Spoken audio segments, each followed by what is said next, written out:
Aquí vamos a poner el mapa para ver un poquito el tema del frente, bueno, la gran parte, que no es la totalidad del frente, así como un poco en términos generales. Ahora lo que queda, sin duda alguna, son la aglomeración más importante, que es la de Slaviansk y Kramatorsk. Me imagino que vosotros, de hecho, estaríais precisamente haciendo la avanzadilla para en algún momento terminar controlando esas localidades, pero todavía queda bastante trecho y en este sentido los avances más importantes ahora se están produciendo en la dirección de Pakrovsk, o sea, es precisamente allí donde, y aquí estamos viendo algunos mapas, en Pakrovsk y en Kupiansk, que es el mapa de hecho que estamos viendo aquí, que a Ucrania le está pasando ahora como el cuento ese de una rana que, digamos, se metió en algo pegajoso, vamos a decirle pegamento derramado. Y entonces a la que sacaba una pata terminaba metiendo otra y volvía a sacar una y se volvía a pegar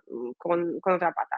Esto tiene que ver con el hecho de que hay varios puntos ahora muy calientes del frente, en particular Pakrovsk por un lado y Kupiansk por otro, donde ahora diferentes fuentes están reportando de 30 a 50% de la localidad, en este caso de Kupiansk, la que estamos viendo ahora en el mapa, controlada por parte de la Federación de Rusia. Y esto, por supuesto, hace absolutamente obvia la necesidad de hombres en dicha localidad. Pero también está, por otra parte, el frente de Pakrovsk, donde siguen mandando hombres y, de hecho, pues hoy lo vamos a ver, lo vamos a comentar, ya las propias fuentes ucranianas están hablando de la apertura del así denominado embudo de Pakrovsk. Es decir, es una localidad que ya se sabe que va a terminar cayendo, hacia donde ahora se están atrayendo las mejores reservas del ejército ucraniano, que está aglutinando a militares ucranianos en una especie de semicaldero donde debería darse la orden de retirada, la de ya, pero que sin embargo pues,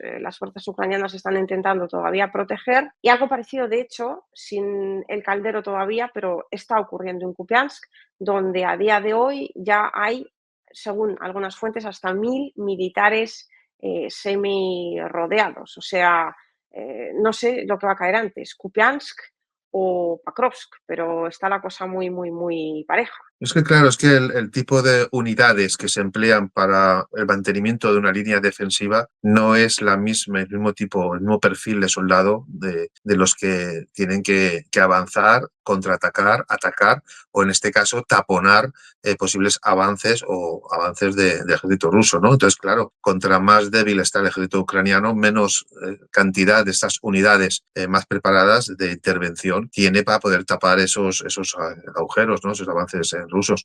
Esto es a diario, ¿no? A diario se ve cómo no dan de sí. O sea, la única visión que tiene hoy en día Ucrania es retardar el avance ruso. Sabe que no puede hacer contraataques, sabe que no va a poder recuperar posiciones, pero lo que está desesperadamente es haciendo tiempo y provocando para que la OTAN y para que el resto de Europa intervengan en su auxilio, ¿no? Estamos viendo provocaciones, estamos viendo esto que no tiene fuerzas ni siquiera para taponar esos avances rusos, ¿no? Con esas fuerzas más de élite, si se quiere decir así. Pero, a ver, es que, y de hecho las fuerzas de élite ahora, tanto en Kupiansk como en Pakrovsk, que están cayendo en grandes cantidades y son fuerzas de élite que en su momento, de hecho, haría mucha falta aquí y fueron mandadas a la región de Kursk. O sea, esa todavía, o sea, realmente de aquellas aguas, estos lodos. O sea, estos son los resultados, de alguna forma, estos son los avances por el frente de Donetsk. Esta es la parte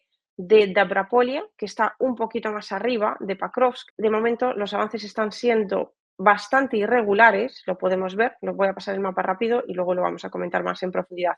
Pero claro, la idea es, me imagino, ir cortando estos como semibolsillos que se van formando en el mapa para que poco a poco ya la cosa quede uniforme. Esto es precisamente lo que estamos viendo, el frente de Pakrovsk y la aglomeración de Slaviansk y Kramatorsk, la he marcado como con una especie de rectángulo. Lo que estamos viendo sobre todo y lo que hay que destacar sobre todo es que, por un lado, Ucrania sacrifica ahora a muchos hombres que hubieran hecho falta para quizás mantener otras direcciones.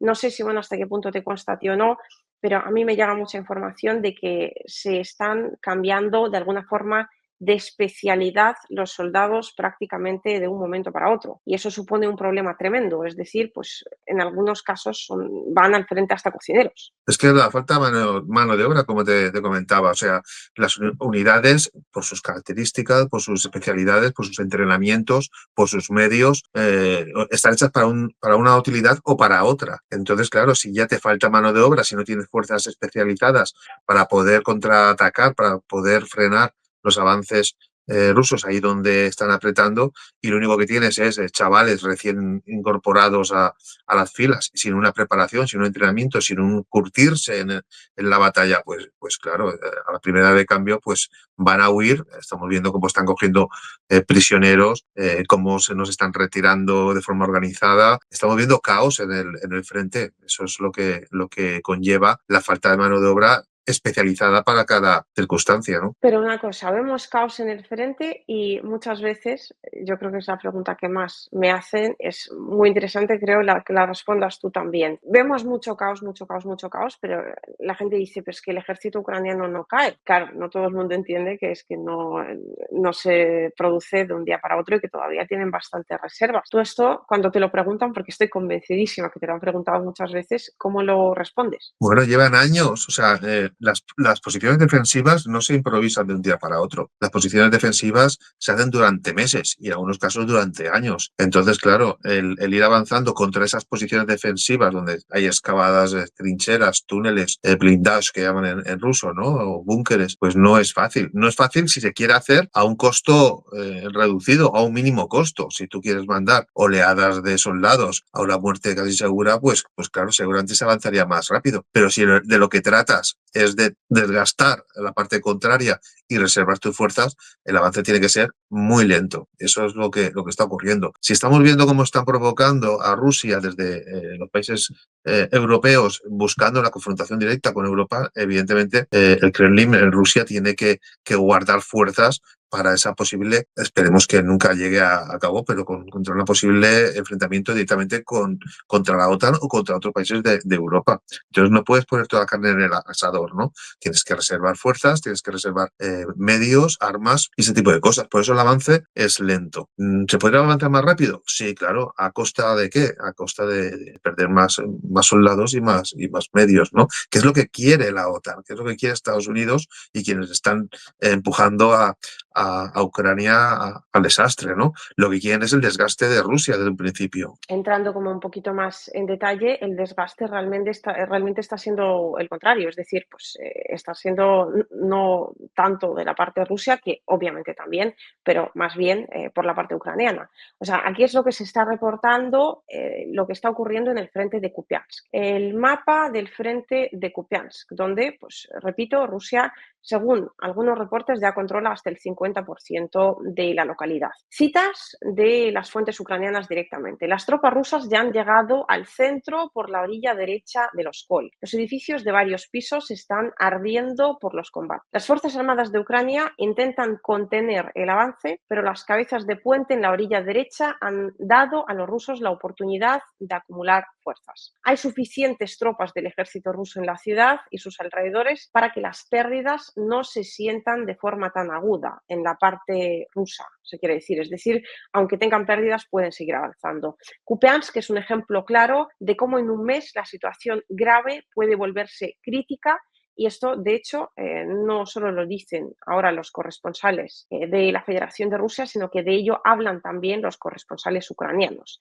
Otro reporte nos habla de que se controla el 30% de la ciudad a día de hoy por parte de Rusia. El avance se complica por la gran cantidad de civiles a quienes el régimen de Kiev utiliza como escudos humanos. La ciudad se ha convertido en una fortaleza seria, lo que hace que el avance sea realmente difícil. Es prematuro predecir la liberación completa de Kupiansk, esto lo dicen desde Rusia, pero se espera que durante octubre la línea del frente se aleje de los límites de la ciudad. Y aquí hay otra cosa, otro apunte que me encantaría comentar contigo. Soldados de las Fuerzas Armadas de Ucrania, esto hay varias fuentes que lo indican, transmitieron con un dron a las tropas rusas las coordenadas para un ataque contra las fuerzas especiales de la brigada Karadach, que recientemente fue desplegada en Kupiansk. Pues puede ser desde soldados en el lado ucraniano que simpatizan con el ejército ruso, puede ser un acabar cuanto antes con este infierno, o sea, que estén los soldados cansados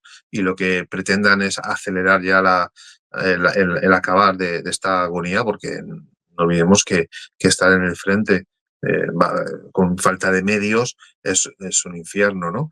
Y bueno, pues eso cualquiera de estas razones, ¿no? O bien un grupo de soldados, porque bueno, cuando están ya forzando a la captación de soldados a la fuerza y llevados a las filas, pues no hay que olvidar, y he comentado varias veces, que muchos de estos soldados no es por cobardía, sino en muchos casos porque son simpatizantes de la parte rusa y se han negado hasta ahora a combatir en el lado ucraniano. Entonces, puede ser que esté trufado de alguna forma en las filas ucranianas de soldados simpatizantes con la parte rusa.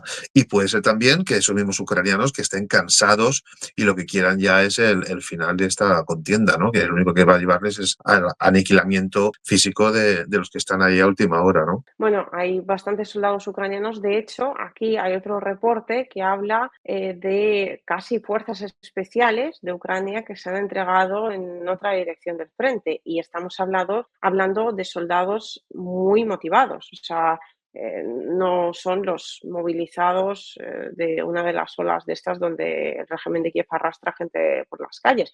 Pero al final terminan entendiendo que la situación es sumamente crítica. O sea, que es que o se rinden o tienen que fallecer. Es que la motivación no es la misma la que puedas tener hoy a la que tengas mañana. O sea, cuando hay unas posibilidades de victoria, a pequeñas que sean, pues hay una motivación muy diferente a cuando no ves la salida por ningún lado. Esa es la desesperación. O sea, la desesperación no es ver una salida pequeña o dificultosa. La desesperación es cuando no ves salida, cuando ves que estás perdido, que estás derrotado. Entonces es cuando el sacrificio, de alguna forma, lo ves inútil, porque tú puedes sacrificarte cuando tienes la esperanza en algo. Pero si no ves por ningún lado la salida, por muchas fuerzas especiales que seas, por mucha motivación que seas, por muy patriota que seas, dar la vida inútilmente o por nada, pues es muy difícil darla, ¿no? Entonces, por eso digo Y es que las mismas fácil. fuerzas que puedan estar motivadas o que puedan ser fuerzas motivadas o preparadas, cuando no ven salida, lo que están viendo es un suicidio. O sea, lo que está exigiendo Europa a Ucrania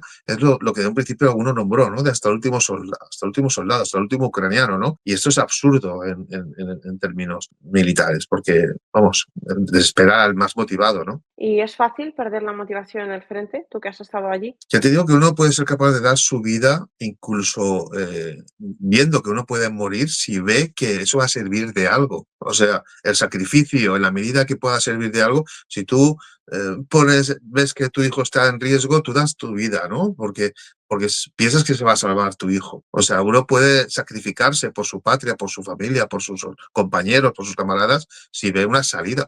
Pero si no ve una salida, es absurdo, ¿no? Ya, es que eso es un poco lo que está pasando. Mira, ahora que vamos a hablar del frente de Pakrovsk para de alguna manera seguir con el escenario de los combates, un momento, lo voy a poner en el mapa. Bueno, esta es una de las partes del frente de Pakrovsk, en particular de Brapoli. Pero bueno, vamos a dejarlo de momento aquí, que sería el de Pakrovsk o de Krasnoarmeysk o mejor, porque, a ver, esto, lo que hemos visto en Kupiansk, que parece una situación crítica, realmente no hace más que aseverarse en el caso de la dirección de Pakrovsk. Cada vez más rechazos entre los militares a participar en acciones de asalto en el saliente de Pakrovsk. Esto se reporta desde el lado ucraniano, donde después de más de un mes y medio el ejército ucraniano todavía no ha podido estabilizar este tramo del frente, aunque se han trasladado decenas de miles de los mejores soldados, escribe el canal ucraniano Legítimo. Luego vuelven a hablar de una situación que parece del todo crítica.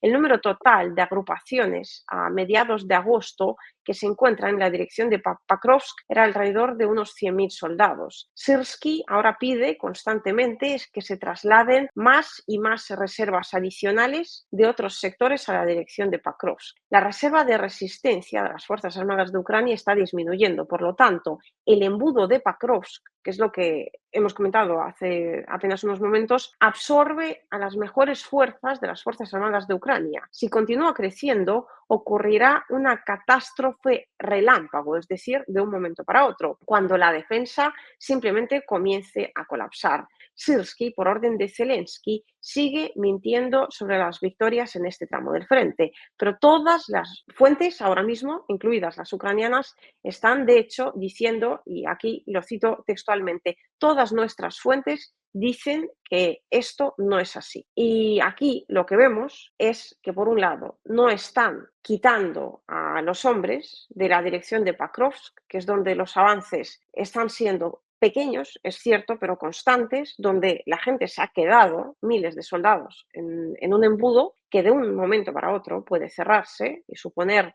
tremendas pérdidas para el ejército ucraniano. Eso por un lado, pero es que encima, de cara a los medios y por lo tanto de cara a Europa, se está vendiendo una situación absolutamente contraria. O sea, están diciendo que están defendiendo con éxito esta dirección del frente, pero además en este embudo no solo caen de alguna forma pues las reservas preparadas para esta dirección, sino que es tan grande el embudo en cuestión que llegan reservas ucranianas de otras direcciones del frente, por lo tanto dejando agujeros del frente abiertos y el embudo los termina absorbiendo. O sea, realmente, bueno, tú has estado en direcciones sumamente complejas.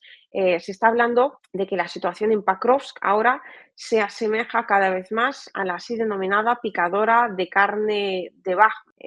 O sea, me imagino que el nivel de la crueldad de lo que allá acontece en términos de pérdidas por parte de Ucrania está siendo terrible. Claro, es que por esto mienten, se mienten a ellos mismos para mantener la moral de los combatientes, porque si los combatientes no tienen moral, el pánico es como una epidemia, o sea, se contagia muy rápidamente. Y si tú ves a compañeros de trincheras contiguas, cómo están dejando sus posiciones para retirarse, pues eso se contagia, ¿no? Y luego están mintiendo de cara también a los planes que tienen de seguir vendiendo la moto a Europa, ¿no? Porque Europa les va a seguir financiando, apoyando o armando en la medida de que los ucranianos vayan manteniendo las posiciones del frente. Entonces, esa es la mentira doble. Y luego, bueno, pues tampoco hay que subestimar la estrategia del ejército ruso, que precisamente es esa, ¿no? Es crear bolsas y crear calderos donde desgastar, porque estamos insistiendo en que es una guerra de desgaste. Si es una guerra de desgaste, lo que quieres es abrir posiciones y situaciones en las que el enemigo no pare de abastecer con soldados y con medios para que sean destruidos, ¿no? Eso es la estrategia de esta guerra desde hace tiempo, ¿no? La de desgaste. Entonces, bueno, vemos las mentiras propias para seguir engañando y manteniendo la moral en esos soldados que la están perdiendo, la mentira hacia la Europa que les tiene que seguir financiando y armando y enviando incluso. Tú fíjate que cada día están cayendo más mercenarios extranjeros. Hoy mismo he leído que varios estadounidenses, ¿no? Sí.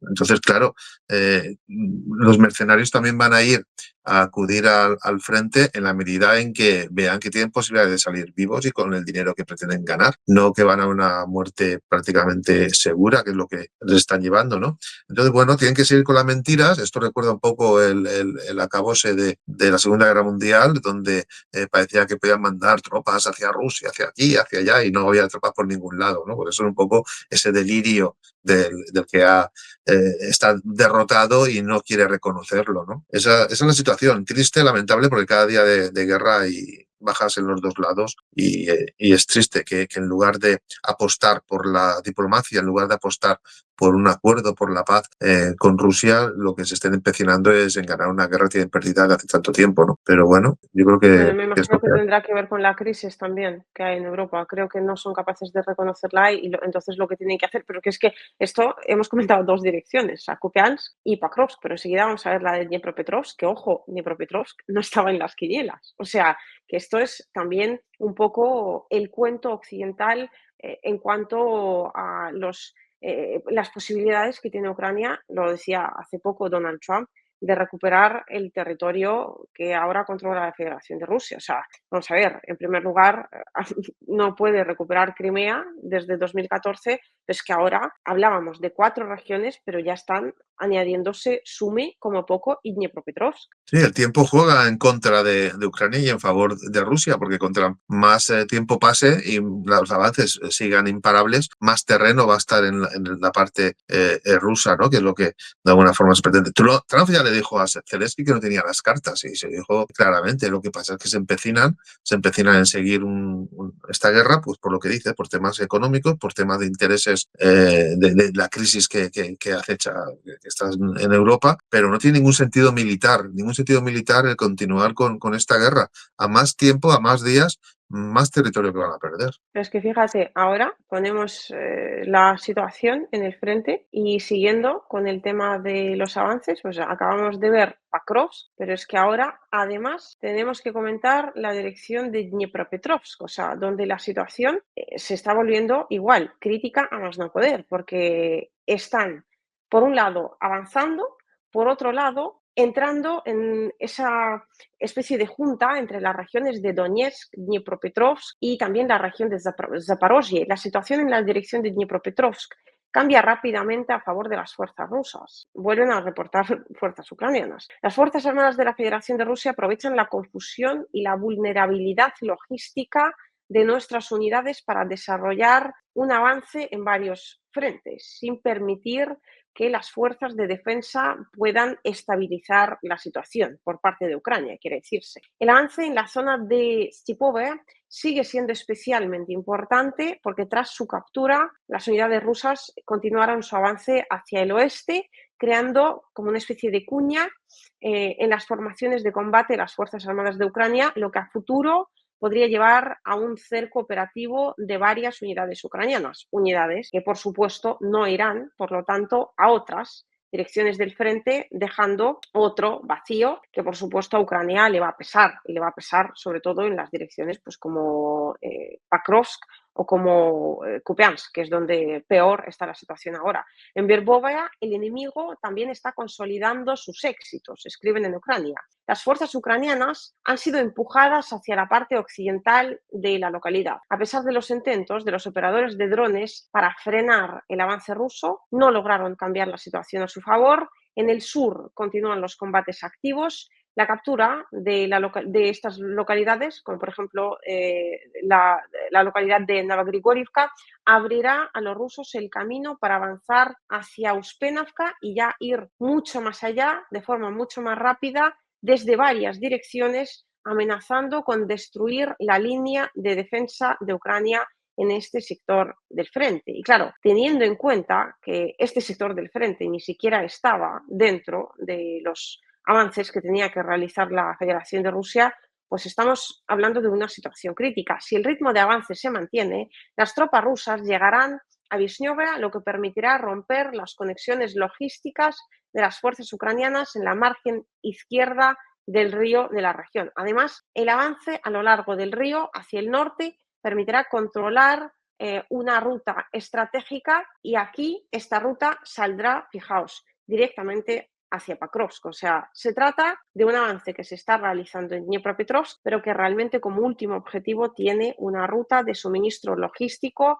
que una vez más lleva a una de las localidades clave del frente de Donetsk, que es la localidad de Pakrovsk. Como vemos, no solo Pakrovsk, donde se concentran las principales fuerzas ucranianas a día de hoy, la situación se vuelve crítica también en otras direcciones y allí los combates ya se desarrollan en la ciudad. El enemigo corta la única ruta de suministro que desde hace tiempo está bajo control de fuego, por lo que los soldados ucranianos ya hablan abiertamente del embudo de Pakrovsk. Esto otra fuente ucraniana que vuelve a citar lo mismo, refiriéndose a otra picadora de carne permitida por el comandante en jefe, que es Sirsky. El avance de las Fuerzas Armadas de la Federación de Rusia no solo cambia la situación táctica en sectores concretos, sino que crea condiciones para una presión estratégica sobre la defensa ucraniana a lo largo de toda la línea del frente. Las Fuerzas Armadas de Ucrania tienen cada vez menos espacio para retirar fuerzas y reagruparse,